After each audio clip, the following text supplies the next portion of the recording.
For more on this, let's bring in our international affairs commentator, Doug Herbert. Doug, now the CIA has also assessed that Ukraine did not target Russian President Vladimir Putin or one of his residences in that attack.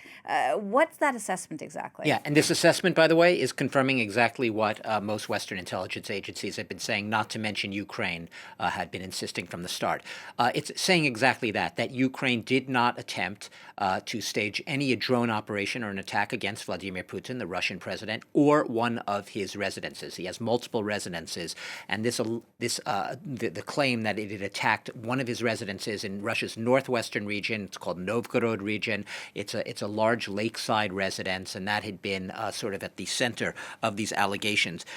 Basically, yeah, what the U.S. assessment found, and I must note that this is all according to information originally reported by the Wall Street Journal. It was citing a U.S. official familiar with the intelligence, that is the CIA intelligence of the matter. The CIA itself has not publicly commented. It declined to comment for the newspaper. So this is all sourced from one Wall Street Journal report. But what they basically are saying, this intelligence source said, is that the U.S. found that Ukraine had been seeking to strike a military target in the region where Putin's residence is located, but nowhere near it, not even close by. And this would be in line with what Ukraine has openly acknowledged it's done throughout the war. It has staged targeted assassination attempts against Russian officials that it says military officials involved in Russia's war against Ukraine. It has staged sabotage attempts. And yes, it was, according to the CIA assessment, trying to hit military targets in this vast Russian northwest region, but nowhere near this residence. In fact, the Russian reports initially said that they had intercepted dozens of drones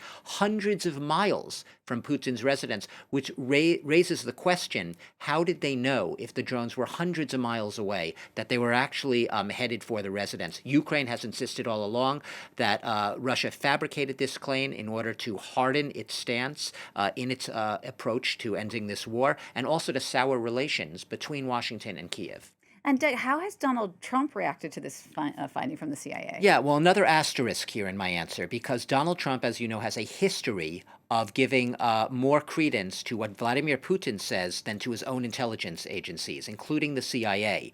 So given that, in the beginning, when Vladimir Putin told him during a phone call a few days back, saying that the Ukrainians tried to kill me, to stage a drone attack on my residence, Putin's immediate inclination was to believe Putin.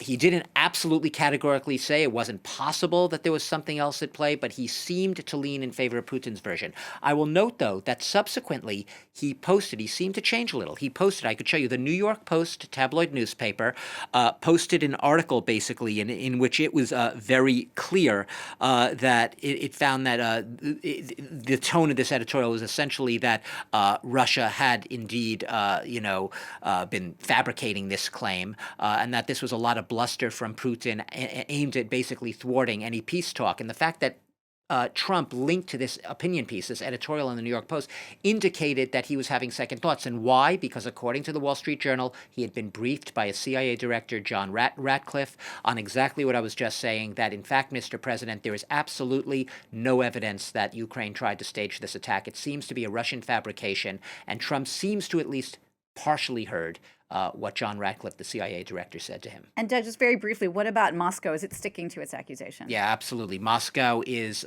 so far not publicly commenting on this. Look, Moscow has never, ever, when asked, by reporters at press conferences, officials, spokespeople, to provide evidence of its accusation that Ukraine tried to target Putin in one of his country residences, it did not provide any evidence, and all they really did say was that Washington and others should trust the word of the Kremlin, should trust Putin when he says this.